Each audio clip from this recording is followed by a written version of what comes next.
Hello and welcome to the World Wanderers podcast. I'm your host, Ryan Ferguson. My normal co-host, Amanda, is off enjoying the tropical sun and sandy beaches and some yoga in Bali.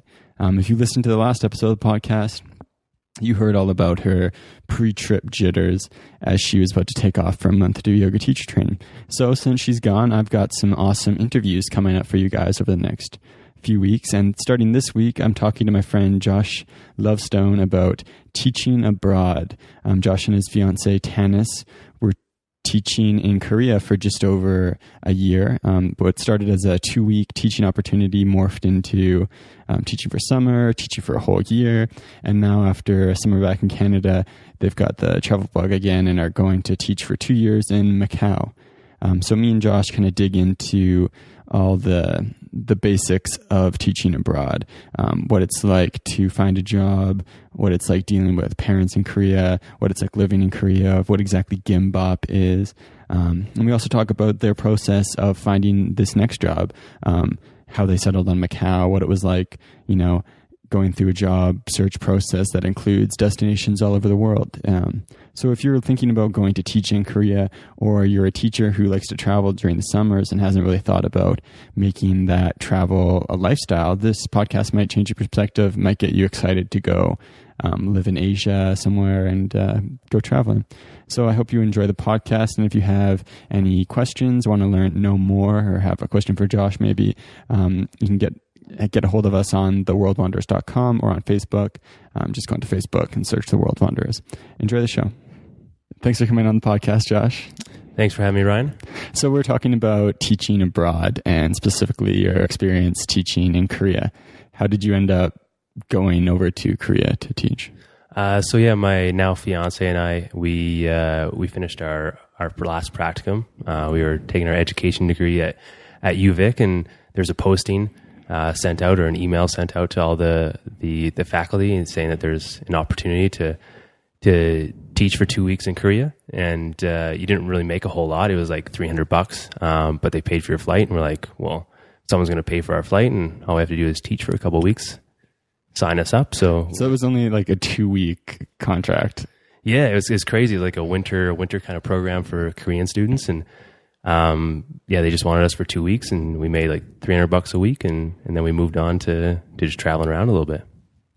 So when you went over, you were just planning on doing like 2 weeks and then traveling a bit and then going back to Canada to look for a job? Yeah, like we really hadn't planned it too much. We finished our last practicum in December, and by January we went to Korea, and I was running youth programs in Victoria, and so our plan was just to get time off work for a couple of weeks and then head over to Korea and experience it, because it was my first time over to Asia, as well as my fiance's, and just kind of see what happened. We had no idea what we were going to get into, but it definitely opened up a lot of doors to now what we're doing up to this point. So you did the 2 weeks, and then when did you decide to continue? We did the 2 weeks. We traveled back home, and we were kind of like, "Well, this is kind of cool. We can open up a whole new world to us. We can travel and teach at the same time." And we started looking into it and realized there's Canadian schools all over the globe, not only Canadian ones but American ones. And so we started looking into what we wanted to do. And it's funny, when we decided to go over for the 2 weeks, we got a notification as well that a principal of a BC school was going to be interviewing candidates for the upcoming school year. And we're like, oh, wow, let's go check it out. So before we left, we met with his principal, and we're like, hey, we're going to be in Seoul, Korea in 2 weeks. Do you mind if we come by the school? And he's like, yeah, that'd be awesome. So what's a BC school? So it's a British Columbia offshore school. So you teach Canadian curriculum to foreign students. And there's Alberta curriculum. So there's oh, weird. Yeah. So we were like, oh, we'll come and meet you. We met him at the school, and then he's like, oh, you should apply for our summer program and teach here for 2 months. And so we applied, and we waited some more, and then they let us know. I think it was in probably May of that year that they wanted us to teach their summer program, and so we did. Oh, cool.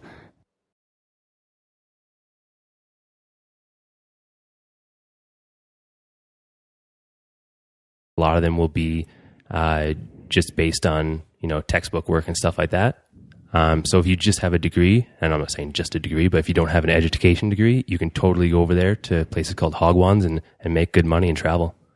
Do most of those, you have to sign up for like a longer contract in advance though? Yeah, they'll all be 1 years mostly. And then if you have an education degree, you can go into like the Alberta or British Columbia curriculum schools.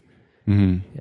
So are those run by Canadian people or Korean people? So yeah, they're owned by Korean people, but then they're operated by the Ministry of Education for either province. So it's like teaching at a school in Canada, in BC, but obviously you have a little bit different level of parent interaction, which is a very interesting part in Korean culture and Korean education. Yeah, I want to talk about the differences between teaching there versus here. But like, since it's run by the Ministry of Education, like you actually do like provincial exams, like that whole jazz, like Canadian history, like Louis Riel, that kind of stuff. Yeah, like it's amazing. It's difficult sometimes because you're trying to teach students about Aboriginal people in Canada when the people in Korea, well, they are the original people. They are the Aboriginal people of that country. So trying to explain that to them. But the reason why so many people or so many students come to these schools is because they want to go to Canadian universities. So they have to have that background knowledge in order to get the diploma that they need to go to the universities to get the jobs they want potentially in Canada someday. Oh, weird. It's crazy that they have to be like so, I don't know what the word I'm looking for, like thinking so far in advance about going into Canadian schools. Like it'd be like living here and taking like a Japanese school and you're like learning about geography and stuff. Oh, honestly, it's amazing, like just how dedicated the kids are, but also how much stress they're under. Because some of the students that I taught grade 4, they would come to school at 8 a.m. and they'd leave at 4. Like we'd be solid through those 8 to 4 hours. And then they go to places called hogwans, which I mentioned before, and they'd go to school again, learning academies from 4 until 8, 4 until 10. There's also sports hogwans and stuff, but they work hard and there's so much expectations and the parents they're so involved, which in Canada, it's wonderful to have involved parents, but there it's, I remember these kids are in grade 3 and 4 and I'd give a 7 out of 10 on an assignment. I'd have an email from a parent saying why they get 7 out of 10 and I have to explain it to them, show them. It's just, they're very, very involved, very rewarding, but very involved. So is that like the big drawback of teaching there is kind of parental harassment? That's a nice way of putting it. Harassment's a nice way to put it. Yeah, because sometimes it is like, I don't want to scare people away, but it is a lot of work. But also it is really rewarding. Like the kids really work hard for you. They have that thirst for knowledge and it's amazing what they produce, but it's because there's lots of pressure on them. But also, you're going to get different things in Canada. You're going to have kids coming to school that haven't eaten, kids at a school that, come from, abusive homes and stuff like that. You don't get that there. You just have another thing to deal with, which are these parents that are very involved and very... Yeah, and I guess that'd be like because you're in kind of, I'm imagining it's more of like an exclusive school, so you don't have to deal with probably as many like family issues. Right, yeah, like these students were paying close to $20,000 a year to go to school, and so, there's a lot invested in these students to do well, and obviously that's why their parents are very involved. So yeah, there's a lot at stake for them. Yeah. So what was it like, what were your first impressions of living in Korea? I grew up in a small town, and to live in a city that had almost, in the greater population, the greater area, almost 25 million, almost half of what is in Korea, it was daunting at times. But Korea, more than any other large city I've been in, it's super organized. The metro station is one of the best in the world. So efficient. Taxis are really cheap. You can take a taxi for $5 and get almost halfway across the city. And you're living in a high rise. We lived on the 22nd floor, but you got some beautiful sunsets in there, so it's not all bad. Yeah, well, living in high rise isn't terrible to begin with, I guess, depending on your perspective. Totally, it's just very, very dense, very high population. But yeah, it's you can take the good with the bad, right? You get used to things. Yeah, and I guess we're going from like interior BC to Victoria and Calgary in between, like you're used to lots of greenery and probably not like the level of like noise and sound pollution. Yeah. But one thing was it's very clean. Like Korean people are very, very proud of who they are and their city and their country. And, you know, they'll do a lot to even help you out. They're very helpful. And, it's a great place to live. It's, I'm going to be moving to China. So I've heard different things. It's a little bit different. But yeah, Korea was fantastic. I can't say enough good things about it, living there and teaching there. Yeah. And you've obviously enjoyed teaching abroad the first time enough that you're going to do it again. Yeah. Both of us are heading back again for a 2-year contract in China and Macau. And, you know, we enjoy Korea so much that, you know, this is something we don't know if we're going to do it forever, because we'd like to come back sometime, but just the opportunities with travel, with experiencing different cultures and food, and you start to understand people a lot more in different cultures. And, you know, it's rewarding. It's, you know, it's not just teaching and traveling. It's just kind of a way of life too. So is it like more of the adventure that kind of draws you to teaching abroad versus trying to teach at home? And like, it is pretty hard. It's a bit of a hard process to get into teaching here in Canada anyways. Like you got to sub and go through seniority and maybe like teach music or something that you don't want to do. Yeah, totally. And I think it's two things. It's like, I love to teach and I love to travel, and, you know, what better way to bring those both together than to teach overseas. And, just being able to, you know, you have a week off or something like that during Christmas, and you get on a plane and you go to Thailand, you get on a plane, you go to Vietnam, you go, and just those opportunities, it's something else. And anyone that's out there listening and thinking about it, I just say, do it. Like, even if it's a year, even if it's, you know, any other time in your life, just do it, because you get so much out of it. And there's so many teachers, like me and Amanda have met so many teachers while we've been traveling who just do like work the school year in North America or Australia or wherever, and then go spend their summer traveling around the world, which is cool. Like, it's cool that they're able to do that, but you are also able to just kind of turn that into like a full lifestyle with a teaching degree. Yeah, it's nice. Like, basically what we do is we teach from September till June, and we travel during that time. Then we come home and see family, and for 2 months during July and August. And I guess no matter when you travel during, if you're teaching at home in Canada and going during July and August, it's great. But, you know, you go through ups and downs like anytime you travel. And, you know, when the internet goes out and, you know, you don't know what to do because you can't phone someone in English, and you just kind of wait for 3 days and, you know, try to piece it together. That's kind of the excitement of it too, is just knowing that you can get through it and knowing that it's all going to be all right. And just getting through it and be resilient. Yeah, I think I was kind of writing about this a bit earlier today about how travel kind of just boosts your faith in yourself, because you're kind of constantly, you're kind of like a child again in some ways. Like, you can't, like, you don't know how to speak the language, what things are. You got to like ask for instructions, be assertive. You're faced with all these challenges that wouldn't be challenges that you can kind of just mindlessly do at home. So you kind of build a bit of self-efficacy from traveling and being somewhere new. Yeah, I 100% agree. And I think some of the best conversations I've ever had, there hasn't been a word spoken because I didn't speak the language and they didn't speak my language. And we hand gestured, we pointed at things, we, you know, somehow figured it out, and I got to where I was supposed to go, and that person helped me out. And it's one of those things that you're like, how did I end up here? Because I probably shouldn't have, because I had no idea where I was going, but you figure it out, and you, like you said, you're kind of reborn, and you just you go through it not knowing anything, and then you build the language. Like, we learned a bit of Korean, and you learn that, and you develop your skills, and, you know, it makes you a better person, I think, and a stronger person. So yeah, and you kind of just get this faith that things are going to work out, because like they do almost all the time. But like here at home, you kind of get scared of things that you really shouldn't be afraid of, right? Like, you're, you know, afraid because like, oh, what if I'm late for work? Like, what if gas goes up? Like, what if my house is too cold? When like all these things aren't really anything to be afraid of in the first place.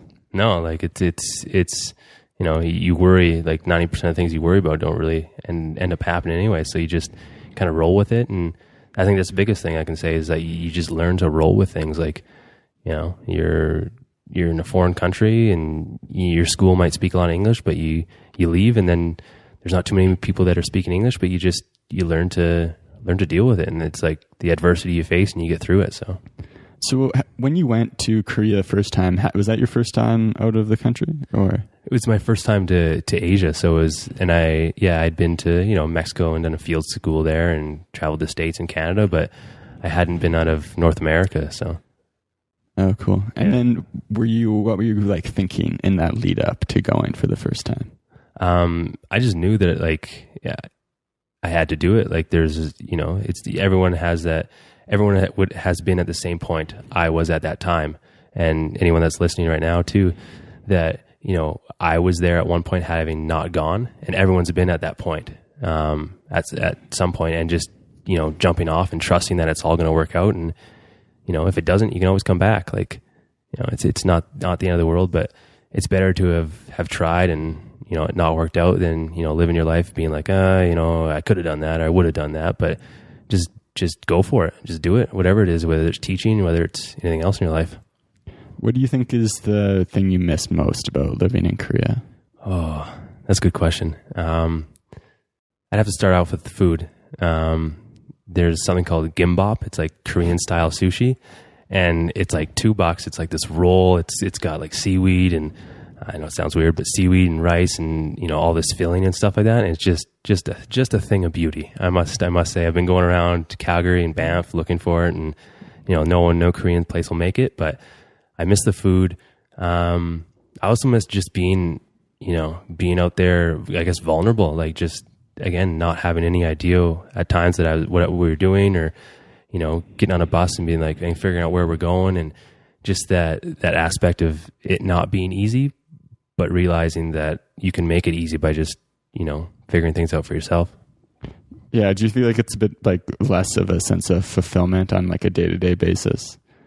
Yeah, I think that's a good point, is that, yeah, it's you don't have that challenge. I guess you can always make that challenge, but yeah, every day is like, it's a new adventure. Like you wake up and you're like, all right, what's going to go on today? Like what's going to happen walking to work? Like, you know, I don't know what this advertisement's saying. I don't know anything like that, but it's going to work out and I'll figure it out. I'll point at a menu and say, I want that picture in front of me in the form of food, and hopefully it gets there. If it doesn't, well, I'll order something else, or I'll eat whatever is in front of me. So, yeah.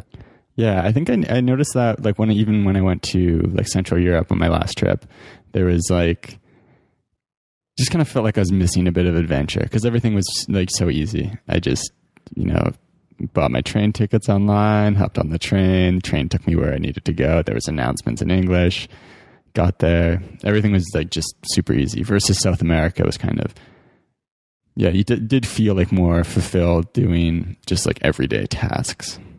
Yeah, you're just kind of out there, right? You're kind of dangling and trying to figure it out. Whereas, yeah, some places I've been, like I was in Mexico visiting with my mom this year, and it's just kind of easy, right? Like people just spoke English, and, you know, I was kind of like, oh man, like this isn't what I want. This isn't, you know, it was enjoyable, but it wasn't that factor of being like I'm out there. I'm trying some things. I'm eating some things. I have no idea what it is, and, you know, there's excitement in that. Yeah.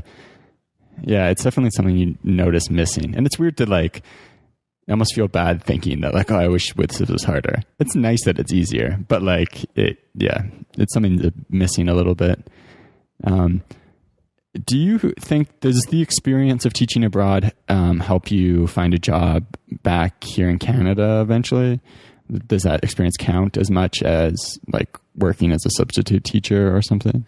Yeah, with teaching abroad, if you're in a Canadian school or an American school, more specifically Canadian school, those years, if the program there is certified, you get your years of teaching in Alberta or British Columbia.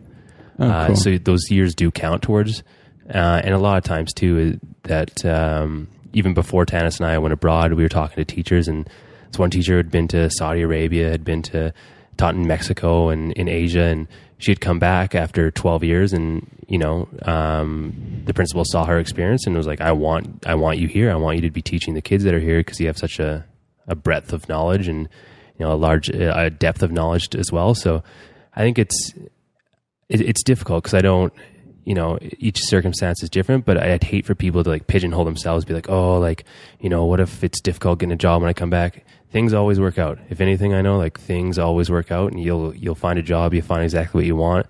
And if it's between the what if and having a sweet life experience, I'd say go with life experience and stuff works out. Yeah, because it seems like, at least right now, it's pretty hard to get a teaching job. Like if you're in BC, you've got to like move to some small town in the middle of nowhere, or like maybe work as a substitute teacher for like a year, or speak French. That's a big one. That's a crucial thing? Yeah, speaking French. Yeah, so it is really difficult to get a teaching gig. But having said that, like you got to get your experience somewhere. I have a lot of friends in Victoria that have been teaching and substituting subbing for a few years, and it's just it's difficult to make your path. But also, if you're a good teacher, if you work hard, if you're passionate, like again, people see that and you'll move up quick. And like people want those people that are passionate and have life experiences. Like there are a lot of Korean, Chinese, Japanese students that are coming over to Canada now to go in high school. And if you have a background of teaching students that are second language learners, like they want that. They want you to, and if you have a bit of the language, like it just makes those students feel more comfortable in your classroom. It makes their parents more comfortable because they know that, there's something common, there's some commonality there. So it's definitely a good thing to have as well. And if you're just going to be like sitting around for a lot of time working as a substitute and like only working every couple of days, like it seems like it'd be a way better option to go travel somewhere, teach there, like actually work, and then also be traveling at the same time instead of doing nothing for a large part of the time. Yeah, and like teach their own. Like it's if you don't have roots set down or anything like that, I'd recommend going. But also like for some people, they've a family to worry about and stuff. So like subbing is an awesome option because you can get right into teaching as well. So there's no right or wrong way. But for myself and for my fiance, like teaching abroad has just been fantastic. And to slide it in there as well, it is financially, it is quite good at times because the tax bracket's a little low. So I'll just say that as well. The tax bracket's a little low? Yeah, so like we don't pay as many taxes when we're in Korea. Oh, yeah, right. Yeah, so you take a home a lot more. Of course. Yeah, so that does help. But also, for me, it's teaching first, traveling second, and then, financially comes third because, it is what it is. How was the work and like working with the English second language kids compared to your expectations when you were going into teaching? There was a large difference between the students that knew a lot. Like I had a girl that was a grade 9 reading level. I was teaching grade 4, and one girl that was at a grade 1 reading level. So you had quite the discrepancy because the one girl had just come this first time in my class that she'd come to an English speaking only school. And so there was quite a large difference in trying to kind of integrate the two kids into the material and challenge the one that was at a grade 9 reading level and quite smart. And even obviously the girl in grade 1 was quite smart as well, but just hadn't been in an environment that was only English speaking. So that was definitely a big challenge. And how you kind of mitigate that is just you work extra with that student that's, struggling a bit at recess, lunch. So they were very full days. We'd be teaching them from 8 until 4 solid. And then sometimes we'd be there till 7, 8 at night at the school, prepping for different events, prepping for the next day. So it's quite involved, but again, it was rewarding. So do you think it's more of a discrepancy between like the like really good students and the kind of students who are a bit behind in somewhere like Korea versus somewhere teaching in Canada? To be honest, I think it would be similar, like, cause I've taught anywhere from grade 12 to grade 3 to grade 4.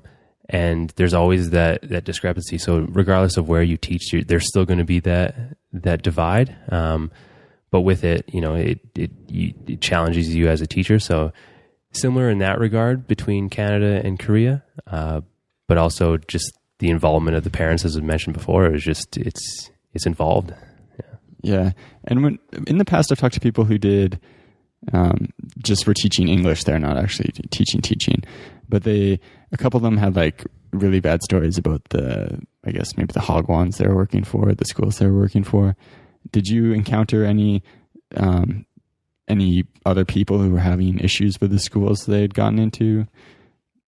Yeah, there's always a few stories, and a few people you meet that aren't too happy about it, but it's the same as in Canada that, they don't like their principal or they don't like this part of their job.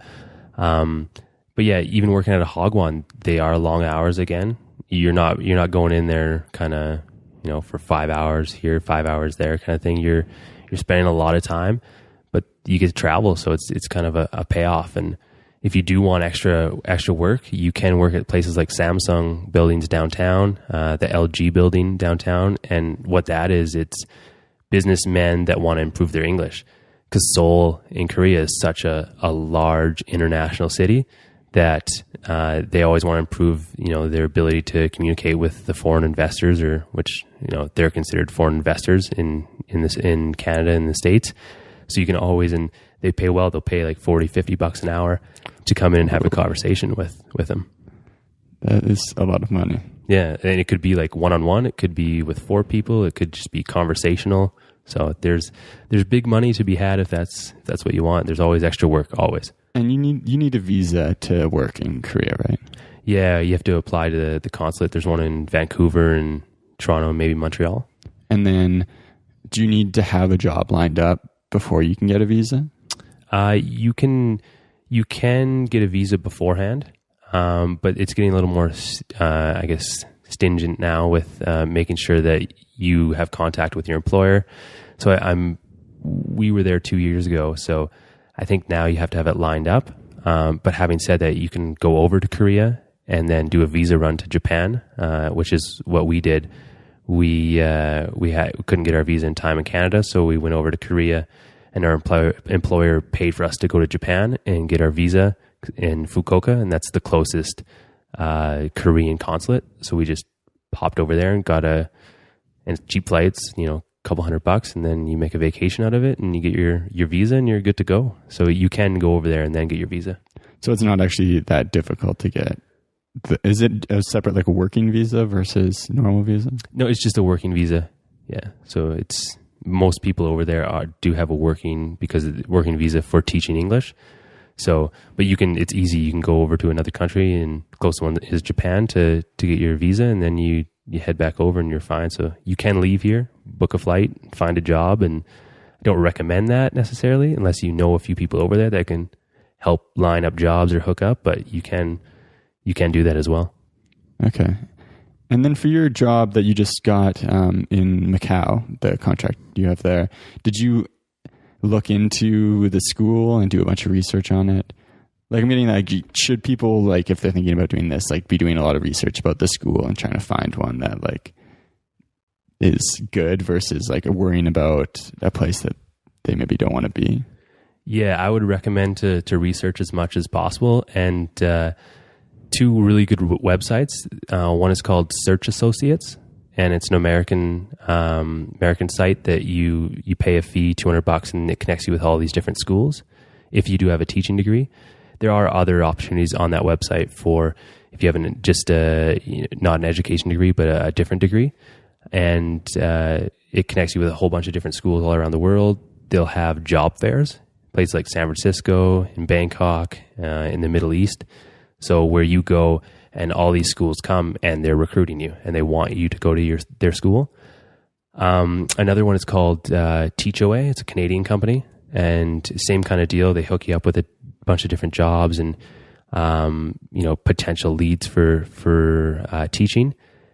In our case, my friend taught in the school in Macau, and he worked there for 3 years and kind of suggested it to us, and so we already knew that it was a good fit. I have heard some stories of friends that have taught in China before that, you can get into some schools that are pretty rural and you don't really want to be. So it's always good to do your background research and try to get as much information about the school and who's been there and, reviews of it that you can, because it's like anything else. You don't want to be stuck somewhere that you're not going to be happy. Is there any good places to find like actual people who have taught at the schools you're looking at? That's a good question. I guess it's just from our first experience. It's a really small community. It sounds funny, but it's a small community of teachers. Like there's one person I taught with last year that in Korea that knows someone that now teaches at the school we're going to, and it's once you kind of get in there and know a few people, like people like, oh, I have a friend that teaches there, I have a friend that teaches here. But other than like a website, I'm not sure of one. But yeah, just doing your due diligence on the website or on the internet and on the website, I'm sure you can find chat rooms and stuff about.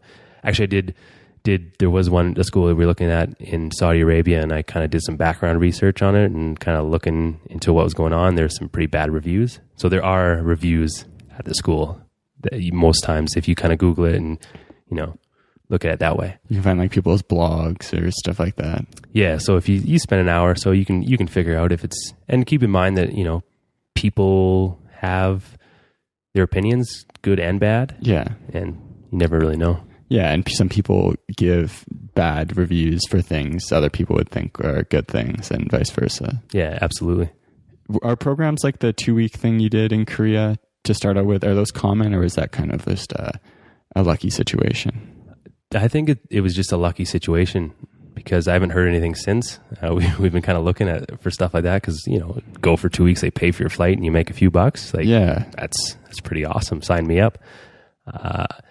But who knows? There might be more. And I think Teach Away would be your best bet for the ones like that, kind of short-term ones. Because that would be like the perfect way to decide. Oh. Instead of like getting a visa, signing a contract for a year, getting somewhere, and you're like, oh shit. You're like, what if I've made a huge mistake? Yeah. If you can just go for 2 weeks, it's like, it's beautiful. And that's what it was for us too. We're like, oh, I'd really like to go somewhere. And we said this before we went our very first time. I'd really like to go somewhere and see how it feels to us before committing to a year. And, we went for 2 weeks, then 2 months, and then a year. So, we were really lucky, but I think if you're looking for stuff, like you'll find it. Like there's tons of stuff out there that you can find. And you just went through the entire process of like finding this school in Macau. So how did you guys like kind of decide on where you wanted to be? Did you start with like everything and narrow down, or? Yeah, basically we just had a glow, and we had an interview in a school in Jamaica, and they wanted us to come, but then there's two of us and they only had one position opening up. So they said after our next contract, they'd love to have us. And then we had an interview in Saudi Arabia, and just realizing that, I want to be able to I want Tannis to be able to do the same things that I can day to day. And, she doesn't have as many rights there.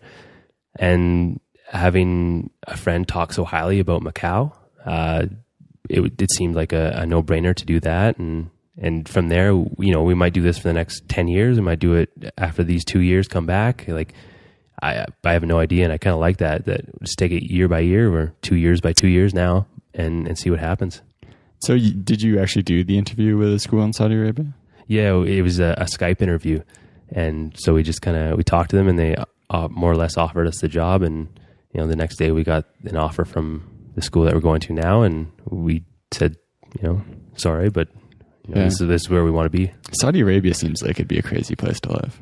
Yeah, I've heard lots of good things, lots of so-so things, but the idea for me of living on a compound just doesn't fit. So is that what it was? Yeah, you'd be living in a compound for foreigners, and you could do kind of what you wanted in the compound, but going for a bike ride, Tannis would have to wear like a full dress and stuff like that, and just wasn't conducive to kind of our lifestyle. And so we made a decision not to go there. Having said that, I've heard lots of people having wonderful experiences there, and if that's a place that we end up going, then that's a place we end up going. Would you, if the Macau thing hadn't been an option, would you have considered going to Saudi Arabia? Yeah, it was on the table.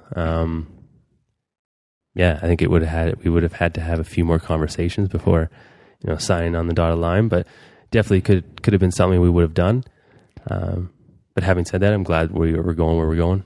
Yeah, because Saudi Arabia, that sounds like it. Like Oman or like Kuwait, and Dubai and Arab Emirates, like those seem like, yeah, you could deal with those places, but I don't know if I could deal with Saudi Arabia. Yeah, I was like, part of me was excited because it was in a town called Jeddah, and it's close to Mecca, and it'd be cool to see just a different culture. And Mecca is like the huge area for Islam to go on their pilgrimage and stuff like that. So it'd be neat, but I just I feel more comfortable, and that's the thing. It's just feeling comfortable wherever you go, because you don't want to make a decision and not feel comfortable with it. There's always going to be that little thing in your stomach being like, "Are you sure you want to do this?" Staying home in the mountains is pretty nice, but you just go and do it, and as long as you feel comfortable with it. So do you have a bit of that going on right now? Yeah, I try to live in the moment, and just I'm skiing and enjoying that part of my life, and making sure that I'm here and enjoying it. But then, yeah, there is that aspect of I'm going to be away for 2 years from my family. They're going to come visit, which is awesome. Yeah, but I think I still have it. For sure. And it's a pretty long commitment to make, 2 years. If I had to commit to doing anything for 2 years, I'd be like a little bit nervous. Yeah, and I remember going through university, I could commit to the next semester. If, 4 months, yeah, I'll commit to that, no problem. Yeah. But yeah, 2 years is a long time, but we come back in July and August, so we have that time with our family, and yeah, so it's good. If we were teaching in Macau, do you have the ability to like get out of your contract if that's something you wanted to do?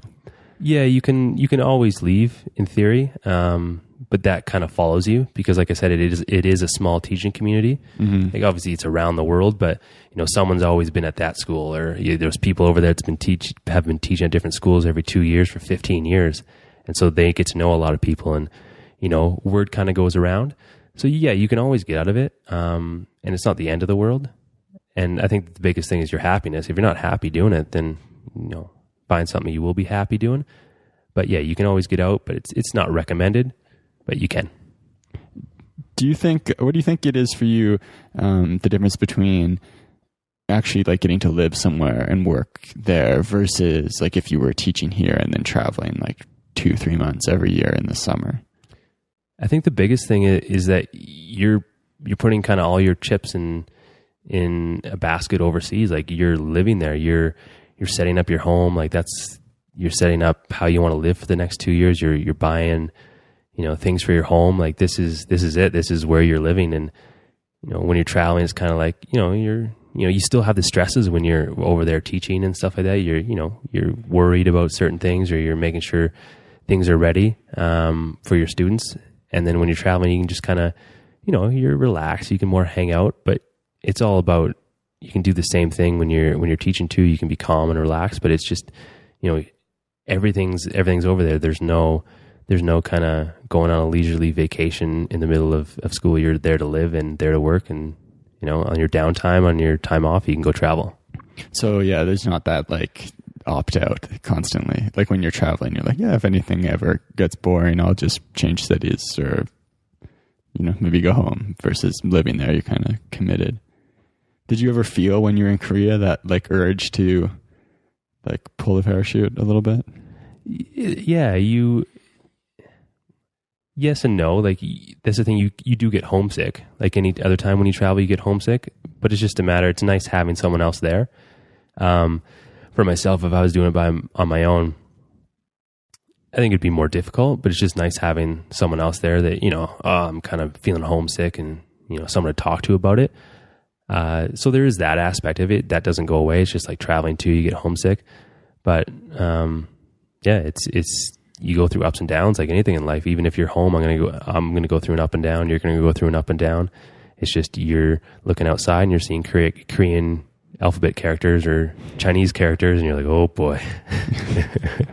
Are there like lots of social opportunities if you did go by yourself? Like, do you get to know the people you work with? And yeah, like that's one nice thing. Like especially in Korea, there's a U.S. military base. So it's called Itaewon is the district, and it's all like a foreigners district. So there's lots of opportunity. There's ice hockey there. There's ball hockey there. There's screen golf, which is cool. It's like a virtual. It's awesome. You gotta try it sometime, Ryan. Like you can just you can go and golf, and it's just in a room, and you're with all your buddies hanging out, and swinging away at the ball, and you can go to baseball games super cheap. Like there's English movie theaters and stuff, a little harder to find. But yeah, there's opportunities to if you're single and on your own, there's lots of opportunities to meet people, and you get to meet some really cool people because they're out there testing their boundaries and, live in different places and great stories, and you can vacation with them. So can you get into like a shared apartment with people if you were going over to teach by yourself?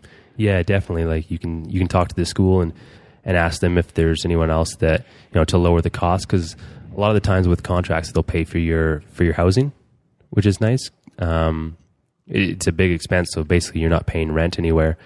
But if, the place that you want is a little more than the allowance they give you, then you can definitely find a roommate. And it's sometimes like that's the best way to build bonds and friendships too. Yeah. Getting to spend that much time with someone is a big plus. Yeah. So it's great. You get to get that time with someone, and it's, you become really good friends really fast because, you're in the same boat, hopefully paddling the same way. Yeah, like that? It's a good analogy. Hopefully, you haven't lost your paddle. Hopefully you didn't get into shit creek. Getting a little bit of trouble together. That might happen every now and again. You never know. Yeah. What were like the vacation times like in Korea, and are they different in Macau? Yeah, because it's a Canadian school, they follow similar holidays. So we got 2 weeks at Christmas. We got in Korea 1 week in September. It's called Chuseok. It's like a Korean Thanksgiving. And then we had another probably like a 4-day weekend where we kind of travel away, and then March spring break. So we were able to go to Japan, do our visa run over that Chuseok holiday. During Christmas, we went to Thailand and went to Bangkok, Koh Samui, Koh Tao, just relaxed on the beach it was awesome, super nice. And then in March, we went to Vietnam, and we went from north to south for a week, and we went to what's that in the north? You've been there. Hanoi, but also Halong Bay. Oh yeah. Halong Bay. We went there, and and we've traveled around Korea too, which is beautiful because you go from a hugely densely populated city out to the East Coast to mountains and forests, and it's quiet and peaceful. So, it's not all densely populated. You can, for a weekend, get out. There's a ski hill there. It's, it's kind of like COP or Canada Olympic Park in Calgary, but you have everything you need. If you were teaching, like without a teaching degree, if you're just teaching English there, are you making enough money to get out and travel, or are you kind of just like treading water? With like working at a hagwon, they don't give you as much time off. So it's more, you don't get quite as the amount of time that we did. It's not as, from what I understand from other people, it's not as many long nights because kind of your lessons are planned for you, or it's more textbook work. But you do make good money. It's especially if, you're coming from university and you're like, I want to go out and travel a little bit and go to a different country. It's a good way to go right from a degree to teaching, and you don't necessarily have to have that education degree. You can, kind of like we did. If you don't know if you want to teach, you can dip your toe in the water and, go try it in Korea at a hagwon and see if you like it. And if you do, you can come back and do your education degree. There were a few teachers or a few assistants at our school that this next year they're going back to Canada to get their education degree because they really enjoyed it. So it's kind of, you get a trial. That is. It's not something I ever thought about because so many people go like, I want to be a teacher, and then like go straight into that process, get an undergrad and go for it. But yeah, it's a perfect way to travel, test that out if you actually like that, get some experience, make some money. Yeah, which I know after my university, I was pretty broke, so it's nice to have that option. Yeah, and I think I know a lot of people too who finish university, want to go traveling, but haven't built up like any savings or anything, and feel like they can't. But yeah, going to teach English somewhere is a perfect opportunity to go traveling and then also make money. Yeah, and for us, like we were able to wire money home every month, and it's a good way to pay off some student loans, and it is nice that way. Again, money's maybe not first, but it is something you have to consider. And we were able to send some money home and at the same time travel and teach. And for us, it was perfect. Yeah. Sounds like a great scenario. Yeah. So I think we've crushed the topic of teaching abroad. I hope so. Yeah. It was great. I like talking about it. It's getting me excited about going to Macau. And yeah, I'll have to look through some pictures now and remember all the good times in Korea. Yeah, it's funny because Amanda and I kind of had this plan of living in Canmore for like 3 months and then going to, try to teach English somewhere. And now we're still here. So we'll see how that goes. But anyways, thanks for coming on the podcast. Yeah, thanks, Ryan. If anyone listening wants to find out more, I'll include the links Josh mentioned on our show notes on our website, theworldwanderers.com. And if you have any more questions or comments, please let us know on the website. Thanks.